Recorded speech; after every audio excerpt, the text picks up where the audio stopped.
jamás. No, está muy bien. Vos nunca te equivocas. No, yo me equivoco cada 3 segundos. Pero está buenísimo corregir, porque hoy un televidente nos decía, no digas, no afranceses la palabra, se dice Davos, y lo hemos aprendido. Bueno, yo escuché, como esta es una cita mundial, hay miles de formas de decirlo, por eso ves que no te equivocas. Podés decir, los franceses dicen Davos, los alemanes no sé cómo dicen, probablemente Davos, y los argentinos decimos Davos como podemos. Como podemos. Bueno, en cualquier caso hay unanimidad de criterio de que armaste un lío ayer, Luisa Corradini, con la palabra estupor. Estupor era tu crónica. Contame qué pasó después de todo esto. No sé, ahora me voy a preguntar si voy a seguir manteniendo mi ciudadanía argentina, porque es cierto que fue bastante complicado después de esa crónica, pero yo no conté más que lo que vi, y no fui la única, porque si miramos un poco la prensa internacional, no fue muy diferente de lo que yo dije. Yo siempre digo, y los argentinos a veces no lo entienden, que un corresponsal tiene la obligación no de ponerse en la cabeza de cómo piensa un argentino, sino de contarles lo que piensan del otro lado del mundo donde uno está, sobre lo que pasa en Argentina. Y eso es exactamente lo que yo siempre trato de hacer y me esfuerzo desde hace muchos años. Es decir, yo traté de contar la reacción de los europeos, y no solamente de los europeos, ante ese discurso extremo y hasta agresivo del presidente Milei. Fue así, hubo risas, hubo reacciones violentas, hubo innumerables críticas, y hubo incluso algunos que decían, está muy bien, me parece bárbaro. Hay otros más científicos que decían, estoy muy curioso por saber qué es lo que va a pasar con esa experiencia, pero digamos que yo no escuché ningún gran aplauso de parte de la audiencia. Mirado desde el prisma Milei, algunos dicen, hizo la gran campaña argentina, habló para su tribuna local y habló también para un intento de buscar una tribuna internacional, dejándole a los políticos que trabajan con él que hagan el trabajo de hacer política y negociaciones. ¿Qué ves ahí, Luisa? Es posible, pero en Europa la agresión nunca rinde réditos. Es decir, este continente, después de todas las violencias, de las guerras y de los sufrimientos que padeció, hace un culto, yo digo Europa occidental naturalmente, hace un culto de la mesura. Entonces, cuando se producen estos momentos de extrema agresividad, donde todo el mundo termina puesto en la misma bolsa, imagínense ustedes lo que puede haber sentido un europeo cuando un europeo socialdemócrata o demócrata cristiano, que por naturaleza son mesurados, cuando se sienten acusar o poner en la misma bolsa con los nazis y con los fascistas. Es una cosa inimaginable. Entonces, yo creo efectivamente que, yo no digo que el presidente Milei tenga o no tenga razón, eso ya es una opinión personal mía que no viene al caso ahora. Lo que yo digo es que me parece que el presidente tiene una cosmovisión que parte de una visión nacional, local y personal de un país que ha vivido una situación y que vive una situación extremadamente particular, que no tiene nada que ver con el resto del mundo. Claro. Ese es el problema. En consecuencia, si él quería ser comprendido por el resto del mundo, en su defensa del ultraliberalismo, del capitalismo, etcétera, etcétera, exageró.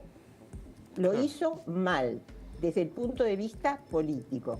Sus ministros, es cierto, hicieron un maratón de contactos muy interesantes, muy positivos, y que esperemos den sus frutos. El problema de todo esto, el peligro de todo esto, es que en realidad el discurso del presidente conforta los sectores más extremos del ultraliberalismo, que son aquellos que no solamente no tienen ideología, sino que no tienen ninguna preocupación por por el bien social, por el bienestar de la gente. Claro. Ese es el peligro. Hoy yo trataba de decirle esto a Jorge Eliotti, que vos expresás tan claramente, que es el recorte del recorte. Porque digo, decirle a, no sé, a Giorgia Meloni, que es indudable que no es una mujer de izquierda, que todo Estado es decadencia y hambre, debe sonar raro cuando la propia Meloni acaba de comprar una parte de la telefonía italiana o cuando los otros países que se autodefinen como liberales tienen participación activa en servicios públicos, o sea, el Estado está presente, ¿no? Pero ¿cómo se hace? Yo no sé, yo todavía no conozco eso. ¿Cómo se hace para que el Estado no esté presente en los sectores fundamentales de una sociedad? En la salud pública, en la educación. Porque la pregunta que todo el mundo se hacía en Davos, y se siguen haciendo, es: está muy bien la libertad, por supuesto que está muy bien, pero ¿la libertad para quién? Porque en un país que tiene 40% de habitantes que viven bajo el umbral de la pobreza, esa gente, ¿cómo hace para ser libre? Es perfectamente imposible que esa gente pueda ser libre. Porque va a depender de un patrón o de un empleador libre de tomarlo, libre de despedirlo, libre de fijar su salario, libre de hacer lo que quiera con su futuro y el futuro de sus hijos. ¿Eso es libertad? Esa no es la libertad entendida en Europa. Así no se entiende la libertad. Claro. Fíjate qué distópico todo, y no estoy valorando positivamente al personaje que voy a mencionar, que ayer aquí, en Buenos Aires, Luis D'Elia dijo: aguante Georgieva, la titular del Fondo Monetario Internacional, porque en ese cruce público que se vio dijo: no se olvide de los vulnerables. O sea, es como Georgieva parecía del socialismo utópico. Pero es que el problema... Vuelvo a hablar de la diferencia, por eso la gente dice vive en otra realidad, o vivimos en dos realidades diferentes. El presidente Milei parece confundir el comunismo con el socialismo. Yo creo que eso lo hablamos, Luis, vos y yo en algún momento. Es decir, él piensa que el socialismo europeo es lo mismo que el socialismo para los estadounidenses. Pero es que no es así. El socialismo no tiene nada que ver con el comunismo. Y por otro lado, en Europa no hay prácticamente socialismo, ya lo dijimos. Es decir, claro, se ha derrumbado el socialismo que conocimos en la posguerra. Ahora hay gobiernos socialdemócratas, demócratas cristianos y sobre todo de centro derecha. Entonces, pero eso no importa. El problema de Milei es que puso a todo el mundo en la misma bolsa. Es decir, dijo, son lo mismo los fascistas, los nazis, los socialdemócratas, los socialistas. Fue inadmisible ese tipo de discurso, sin contar con negar, por ejemplo, que existe el sojuzgamiento de la mujer, la necesidad de proteger el medio ambiente. Digamos que eso también es un discurso marciano para los europeos. Bien. Luisa, ¿alguna otra información más que podamos decir en la jornada de hoy? Sí, que el presidente tenía que llegar esta mañana, ahora ya está en Zúrich, está esperando a pasar unas horas para poder partir. Su vuelo sale de Zúrich a las 7:55, si no me equivoco, de la tarde, hora local. De ahí se va a Frankfurt a tomar un avión de Lufthansa y llegará a Buenos Aires mañana alrededor de las 7 de la mañana. Un placer como siempre, un gusto, ¿eh? Gusto mío. Hasta luego. Luisa Corradini, desde... Davos.